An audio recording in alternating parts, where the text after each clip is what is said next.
Live TV, सच सबसे आगे। नमस्कार, मैं हूं रंजीत झा और आप देख रहे हैं द लाइव टीवी। पैगंबर मोहम्मद पर विवादित टिप्पणी कर बीजेपी की प्रवक्ता नुपुर शर्मा काफी विवादों में आई थी। अब बड़ी खबर सामने यह आई है कि नुपुर शर्मा को आर्म्स का लाइसेंस मिला है, वो अब अपने पास हथियार रख सकती हैं। सबसे बड़ी बात यह है कि बीजेपी के गले की हड्डी बन चुकी नुपुर शर्मा फ्रिंज एलिमेंट बता दी गई थी। अब उस फ्रिंज एलिमेंट को हथियार रखने का परमिशन दिया गया है, यानी खुद की सुरक्षा वो करेंगी। इसके लिए उनके पास बंदूक रहा करेगा। इस मामले में न्यूज 24 का ट्वीट अपने स्क्रीन पर देखिए। नुपुर शर्मा अपने साथ रखेंगी बंदूक, पैगंबर मोहम्मद विवाद से है जान को खतरा। नुपुर शर्मा को बंदूक रखने का लाइसेंस मिल गया है। बड़ी बात यह है कि जहर उगलने वालों के हाथ में अब बंदूक दिया जा रहा है। शायद आप जहर उगलते रहिए और अपनी रक्षा में बंदूक भी रखिए, कब चलाने की जरूरत पड़ जाए। कमोबेश ऐसी स्थिति नुपुर शर्मा के मामले में इस खबर को देखकर लगती है। ये वही नुपुर शर्मा है जिन्होंने पैगंबर मोहम्मद पर इतनी विवादित टिप्पणी की, जिसके बाद देश भर में हिंसा भड़क उठी थी।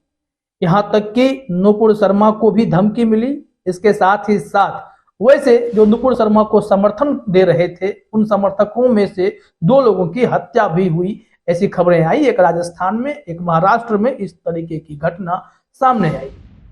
उसके बाद नुपुर शर्मा पर कार्रवाई की तलवार भी लटक रही थी, लेकिन बीजेपी ने सिर्फ उन्हें 6 साल के लिए निलंबित किया और जो मीडिया प्रभारी थे नवीन जिंदल, उनको 6 साल के लिए निष्कासित कर दिया गया।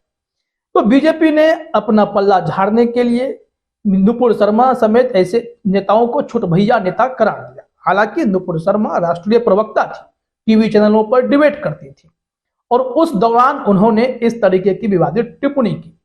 जब इस बात की किरकिरी अंतर्राष्ट्रीय स्तर पर होने लगी, अरब के देशों से आपत्ति जताई जाने लगी, तब प्रधानमंत्री मोदी भी हैरान हो गए, परेशान हो गए। कितनी छवि दुनिया भर में हम बना रहे हैं, हम तो विश्व गुरु बनने वाले हैं, लेकिन हमारी पार्टी के नेता तो टीवी पर बैठकर जहर उगल रहे हैं। फिर क्या था, आनन फानन में नुपुर शर्मा जैसे राष्ट्रीय प्रवक्ता को और बीजेपी के कुछ नेताओं को छुट भैया नेता बता दिया गया। हमारी भाषा में छुट भैया नेता का मतलब होता है पार्टी का छोटा मोटा कोई नेता जिसकी अहमियत बहुत कम होती है। तो नुपुर शर्मा को फ्रिंज एलिमेंट करार दिया गया और जो है वहां पर जानकारी दे दी गई कि बीजेपी का इससे कोई लेना देना नहीं है, ये सब छुट भैया नेता हैं।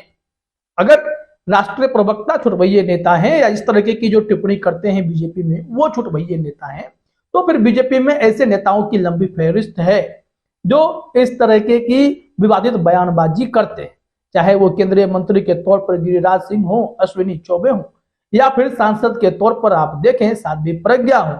ये सब इसी तरीके की विवादित टिप्पणी कर माहौल को खराब करते रहते हैं। हिंदू मुसलमान दिन भर करते हैं, हिंदुत्व के नाम पर नफरत फैलाने का काम करते हैं और जब इन्हें धमकी मिलने लगी है तो इन्हें आत्मरक्षा के तौर पर बंदूक दिया गया है।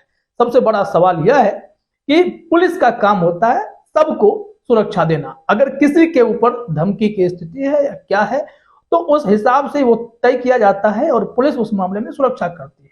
लेकिन नुपुर शर्मा के मामले में अजीब सी स्थिति दिखाई पड़ती है। एक और नुपुर शर्मा पर अब तक कड़ी कार्रवाई होनी चाहिए थी। इनके वजह से पूरे देश में माहौल बिगड़ा, तो इन्हें गिरफ्तार कर लेना चाहिए था। इन पर कोई कार्रवाई नहीं हुई, नुपुर शर्मा जेल भी नहीं गई। जिस टीवी चैनल में बैठ करके टाइम्स नाउ पर इस तरीके की वो बयानबाजी कर रही थी, भाषण कर रही थी, नवेका ग्रुप एडिटर हैं, उनके सामने यह सब कुछ हुआ था। सुप्रीम कोर्ट ने उन्हें भी कटघरे में खड़ा किया, हालांकि वो भी बच निकली। लेकिन सुप्रीम कोर्ट ने नुपुर शर्मा पर गंभीर टिप्पणी की थी। सुप्रीम कोर्ट के एक जज का कहना था कि देश में जो भी स्थिति अभी बन पड़ी है, हिंदू मुसलमान होने लगा है, देश में भावनाएं भड़कने लगी हैं, उसके पीछे अगर कोई जिम्मेदार है तो वो नुपुर शर्मा है।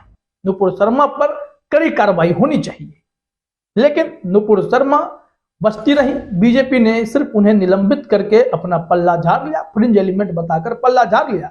अब नुपुर शर्मा आत्मरक्षक बनी फिर रही हैं। उन्हें पुलिस की तरफ से हथियार रखने का भी लाइसेंस मिल गया है। अब वो बंदूक लेकर चलेंगे। अगर उन्हें कोई कुछ कहेगा बोलेगा तो वो उस बंदूक का प्रयोग हो सकता है करे। भगवान करे ऐसा मौका नहीं आए, वो सुरक्षित भी रहे। लेकिन जो मन में नफरत पाले नुपुर शर्मा बैठी हुई हैं, मुसलमानों के खिलाफ इस तरीके की विवादित टिप्पणी करे बैठती हैं टीवी चैनलों पर। अब उस नुपुर शर्मा को तो बीजेपी ने हाशिए पर ढकेला, लेकिन बंदूक देकर क्या साबित करना चाहती है? ऐसे लोगों की बुद्धि कब सही होगी पता नहीं। इस मामले में दैनिक भास्कर की खबर आप अपने स्क्रीन पर देखिए। हेडलाइन में है, नुपुर शर्मा को गन लाइसेंस मिला, पैगंबर पर विवादित टिप्पणी के बाद उन्हें हत्या की धमकियां मिल रही थी। इसमें खबर में जानकारी दी गई है कि पूर्व भाजपा प्रवक्ता नुपुर शर्मा को दिल्ली पुलिस ने गन रखने का लाइसेंस दिया है।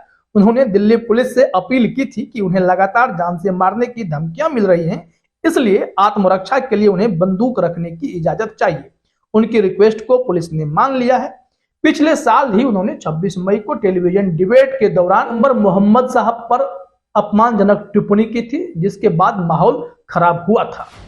जब नुपुर शर्मा को बीजेपी ने सस्पेंड किया, उसके बाद नुपुर शर्मा ने भी बिना शर्त माफी मांगी थी। उस दौरान उन्होंने क्या कुछ कहा था, अपने स्क्रीन पर दैनिक भास्कर के हवाले से देखिए। सस्पेंड होने के बाद नुपुर ने अपना बयान वापस ले लिया था। नुपुर ने सोशल मीडिया पर कहा, टीवी डिबेट में मेरे भगवान के खिलाफ विवादित बोले जा रहे थे, जो मुझे बर्दाश्त नहीं हुआ। इसी रोष में आकर मैंने कुछ आपत्तिजनक कह दिया, जिसे अब बिना शर्त वापस लेती हूँ। मेरी मंशा किसी को दुख पहुंचाने की नहीं। ये नुपुर शर्मा ने अपने अंदाज में माफी मांगी। लेकिन नुपुर शर्मा के बाद ऐसे नेताओं की कमी नहीं। विधायक टी राजा सिंह दक्षिण भारत से आते हैं, भाजपा के विधायक हैं। इन्होंने भी इसी तरीके की टिप्पणी कर दी। बाद में माहौल बिगड़ा तो पुलिस उन्हें कुछ दिन के लिए जेल ले गई, फिर वो रिहा होकर सामने आ गए। नुपुर शर्मा को तो गिरफ्तार भी नहीं किया गया।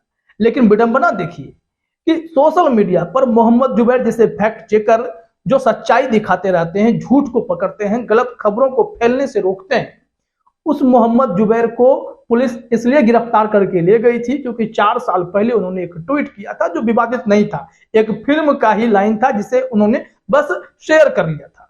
मोहम्मद जुबैर गिरफ्तार हो गए, महीने भर उन्हें जेल में रखा गया। वहीं आप देखेंगे सिद्दीकी कप्पन के साथ क्या हुआ। उन्हें भी हाथरस कांड मामले में पकड़ लिया गया और बेवजह का 24-25 महीने से अधिक समय तक जेल में डाल दिया गया। काफी कोर्ट में बहस के बाद सिद्दीकी कप्पन को जमानत मिल पाई।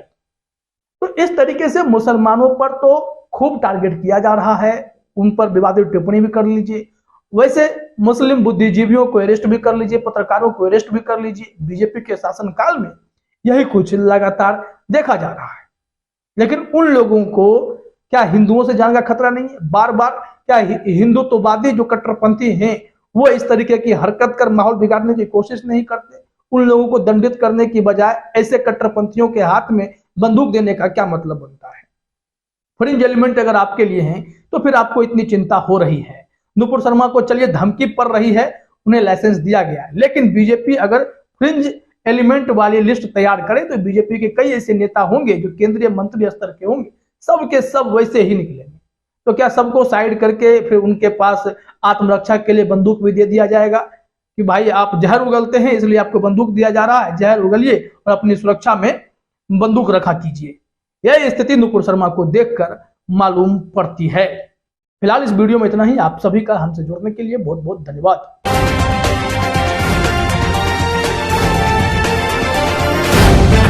द लाइव टीवी, सच सबसे आगे।